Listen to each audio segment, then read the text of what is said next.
Esse pão é tão fácil que qualquer pessoa com um garfo consegue fazer. Já chega clicando no botão curtir e comenta aqui embaixo, eu amo aquela receita. Em uma tigela grande, comece adicionando 240 ml de leite morno. Em seguida, adicione 100 ml de óleo. Adicione também um ovo inteiro. Com a ajuda de uma colher ou uma espátula, misture tudo isso muito bem. Os ingredientes e o modo de fazer dessa receita vão estar descritos aqui nos comentários passo a passo. Após ter misturado, adicione uma colher de chá de açúcar e meia colher de chá de sal. E com a colher, volte a misturar tudo isso muito bem. Deixe aqui nos comentários a cidade de onde você está assistindo. Eu quero te mandar um grande abraço e te agradecer por ter compartilhado essa receita. Agora adicione aos poucos 4 xícaras de chá de farinha de trigo. E antes de começar a misturar, adicione uma colher de sopa de fermento em pó químico. Com a ajuda da colher, misture tudo isso muito bem e quando você já estiver misturado, continue adicionando a farinha. Após ter adicionado toda a farinha, perceba que com a colher vai ficar mais difícil de misturar. Está na hora de deixar a colher de lado e colocar a mão na massa. Com as mãos, misture tudo isso muito bem até que vire uma massa lisa e homogênea.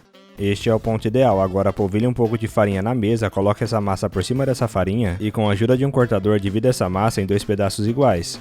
E com um dos pedaços deixe no formato de um canudo, igual eu estou fazendo aqui na receita. Em seguida, utilize um cortador para dividir essa massa em 9 pedaços iguais. Você já tem o nosso aplicativo Aquela Receita aí no seu celular? Ele já está disponível para ser baixado. Eu vou deixar o link do aplicativo aqui nos comentários, corre lá e já coloca para baixar. Após ter feito isso, repita o processo com o outro pedaço de massa também. Agora pegue 2 pedacinhos dessa massa que acabamos de cortar e com as mãos deixe elas em um formato de canudo. Os canudos têm que ficar com o mesmo tamanho e espessura. Em seguida, coloque os canudos um ao lado do outro, deixando um dedo de distância. E com a ajuda de um garfo, espete no meio desses 2 canudos. Em seguida, gire esse garfo até que esses canudos fiquem num formato de rosquinha, igual eu estou fazendo aqui na receita. Este é o formato ideal, repita esse processo até você fazer com todas as massas. E quando você já estiver feito, coloque essas rosquinhas dentro de uma assadeira com papel manteiga ou antiaderente. Para finalizar, eu misturei 2 gemas e 2 colheres de creme de leite dentro de um potinho. E com essa mistura, pincele por cima de todas essas roscas. Se você chegou até aqui, é sinal que está gostando da nossa receita, então já clica no botão compartilhar e compartilha esse vídeo com todos os seus amigos. Para você não vai custar nada e para nós vai fazer toda a diferença. Em seguida, leve essa assadeira ao forno pré-aquecido aos 180 graus e deixe assar de 30 a 40 minutos.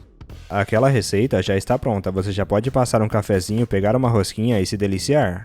Eu espero demais que você tenha gostado dessa receita. Agora eu vou voltar lá para os comentários e continuar respondendo a todos que deixou o nome da sua cidade. E te agradecer por ter compartilhado essa receita e até a próxima receita. Tchau!